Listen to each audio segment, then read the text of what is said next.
देख रहे हैं, जितने शेर शेरनी मेरे देख रहे हैं, उनके लिए सर मैं चाहता हूं कि आप ऐसा मोटिवेशन, एक ऐसी बात कहकर जाएं जिससे वो अपनी तैयारी के दौरान हमेशा मोटिवेट रख सके खुद को। कभी बीच में कदम उनके डगमगाएं तो वो वापस से अपने लक्ष्य की तरफ आए।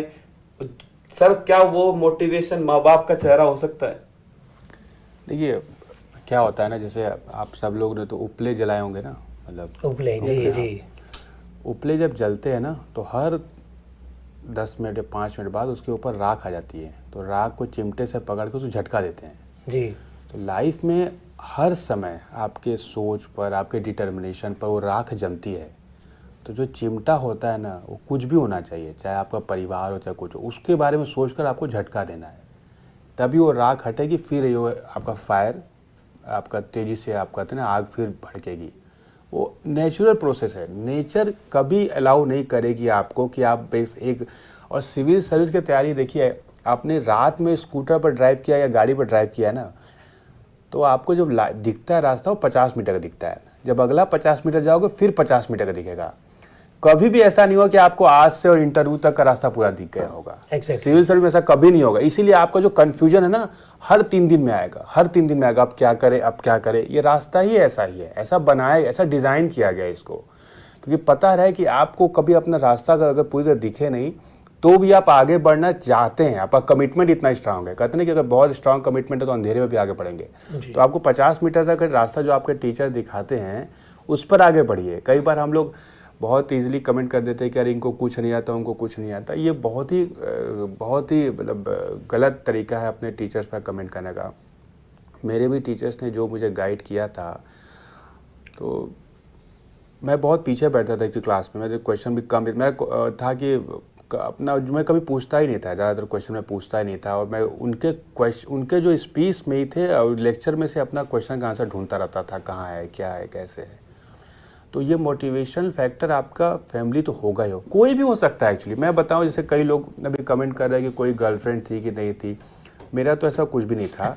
लेकिन ऐसा जरूरी नहीं कि किसी का भी ना हो, और होना भी गलत बात थी। मैं आपको बताऊं, मेरा जैसे कई लोगों पे आपके दोस्त थे, मेरा एक ही दोस्त था, मेरे नीचे था, हम लोग एक ही बिल्डिंग में रहते थे, उसकी एक गर्लफ्रेंड थी। उसको उसने क्लास 6 में बोला था कि हम 2007 या 8 तक वेट करना। उसके बाद उसकी बात भी उससे नहीं हुई थी। उसने बोला था बस वेट करना। 10 साल बाद वो गया आफ्टर सिलेक्शन, तब तक दोनों में कोई बात नहीं हुई थी। लेकिन वो हमेशा, मुझे याद है कि हर 2 दिन 4 दिन बाद याद करता था। कोई रिश्ता खराब नहीं होता, कमिटमेंट जब होता है तो कोई रिश्ता खराब नहीं होता, चाहे वो माँ बाप से रिश्ता हो, चाहे आपके अपनी गर्लफ्रेंड के साथ रिश्ता हो, लेकिन ईमानदारी नहीं होती एक्चुअली। अगर आप ईमानदार हैं तो आपके कोई भी रिश्ते के लिए आप अपनी जान दे देंगे, आप बहुत मेहनत करेंगे। तो ये एस्पेक्ट सोचना चाहिए। अब ये क्या है कि आप हैं, आपका उसको हर 2 घंटे में आपको फ़ोन करना है, हर 2 दिन में फ़ोन करना है, तो आपका दिमाग डाइवर्ट होगा ही। हम लोगों ने भी निकाला भी अपने परिवार में फ़ोन करना है, उसमें तो मोबाइल तो नहीं था। मैंने हर महीने में 1 बार बनाया था कि 1 तारीख को फ़ोन करूँगा, क्योंकि उसमें महंगा भी बहुत था। तो कोई रिश्ते में प्रॉब्लम नहीं होती, प्रॉब्लम आपके तरीके में होती है। तो आज से ठान लीजिए मेरे दोस्तों कि गलियों में कदम कदम तभी रखेंगे जब सिलेक्शन ले लेंगे। क्या आज से ठान कर बैठना है कि गली में कदम कब रखोगे? जब सिलेक्शन ले लोगे। और मेरे दोस्तों वो लाइन याद कीजिए जो सर के ऊपर बिल्कुल सटीक बैठती है कि जो पानी से नहाएगा वो केवल लिबास बदल सकता है, और जो पसीने से नहाएगा वो इतिहास बदल सकता है। और सर ने वो इतिहास बदल के दिखाया है, इतिहास रच के दिखाया है। हिंदी मीडियम में पहले ही अटेम्प्ट में 48 रैंक, फर्स्ट अटेम्प्ट में 48 रैंक लाए हैं। अभावों को अपना शिक्षक बनाया, समस्याओं को अपना शिक्षक बनाया, और सीढ़ी दर सीढ़ी आगे बढ़ते हुए मेरे दोस्तों पहला ही अटेम्प्ट और 48 रैंक ला करके अपने परिवार का, अपने देश का नाम रोशन किया है। और आप सभी के लिए प्रेरणा स्रोत बने। और हमें पूरी उम्मीद है कि आप में से भी कुछ लोग अगली बार आएंगे और हम उनका इंटरव्यू करेंगे, और वो भविष्य में औरों का प्रेरणा स्रोत बनने वाले। दिनेश सर एकदम सही कह रहे हैं, एकदम सही कह रहे हैं। मुझे समा फिर से जल सकती है, कश्ती तूफान से गुजर सकती है, हिम्मत ना हार, मायूस ना हो, तेरी तकदीर किसी वक्त बदल सकती है।